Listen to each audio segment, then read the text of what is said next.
یہ special cabinet session ہے تو اس واقعے کی مذمت اور اس دن جن لوگوں نے یہ ایک مجرمانہ وہ عمل کیا، یہ بڑے افسوس کی بات ہے کہ ابھی تک وہ اپنے کیمرے کردار کو نہیں پہنچے۔ تو ان چیزوں کے اوپر جو ہے وہ کیبنٹ خاص طور پہ رانا صاحب جو اتنا بڑا اس شخص کو پروٹوکول دیا جاتا ہے، 7 کمروں پر سیلز پر مشتمل اس کا ایک کمرہ ہے، ہر قسم کی اس کو سہولت حاصل ہے، مرکزی وہ ملزم ہے، تو کہاں سے اس کو سہولت کاری اب بھی ہو رہی کہ 1 سال گزرنے کے باوجود سزا نہیں ہو سکی اس معاملے میں؟ دیکھیے، میرا خیال ہے کہ جب کسی آدمی کو اگر جیل میں رکھنا مقصود ہے تو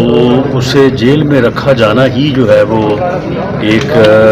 حتمی اور منطقی عمل ہے۔ وہاں پہ کسی کو سہولت دینا یا نہ دینا میرا نہیں خیال ہے کہ اس سے کوئی فرق پڑتا ہے۔ اور اگر اس سے پہلے وہ کچھ لوگ جیلوں میں رہے ہیں اور کچھ لوگ جو اس وقت برسے اقتدار تھے وہ لوگوں کو اذیت دینے کے لیے، تنگ کرنے کے لیے کچھ ایسی حرکتوں کے مرتکب ہوتے رہے ہیں تو میں سمجھتا ہوں کہ وہ انتہائی قابل مذمت عمل ہے۔ میں بالکل اس بارے میں معترض نہیں ہوں کہ انہیں جیل میں اگر کوئی بہتر سہولتیں دی جا رہی ہیں،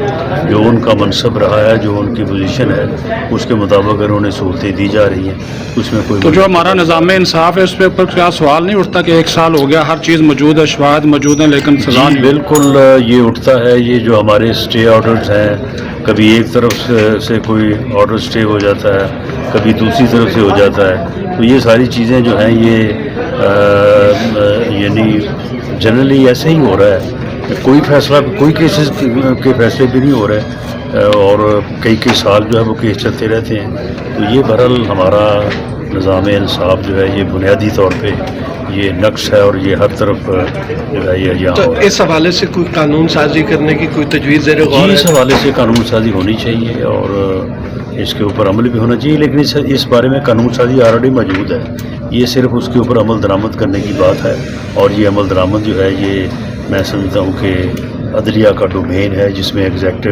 بہت کم مداخلت کر سکتے ہیں۔ اچھا رانا صاحب، نہ وہ معافی مانگنے کو تیار ہے بلکہ وہ کہتا ہے جی معافی مجھ سے مانگی جائے، اس پہ کیا کمنٹ کریں گے؟ دیکھیں، اس کا یہی ہٹ دھرمی پہ مبنی، ڈٹھائی پہ مبنی اور غیر جمہوری رویہ جو ہے دراصل یہی جو ہے وہ اصل مسئلے کی جڑ ہے۔ یہ 2014 سے یہ 24 آ گیا، 10 سال ہو گئے ہیں کہ اس آدمی کی ہٹ دھرمی، اس آدمی کی ضد، اس آدمی کی انا پرستی، اس آدمی کا غیر جمہوری رویہ جو ہے جو وہ ملک کو جو ہے وہ نقصان پہنچا رہا ہے اور ہمارا جو جمہوری اور اپنا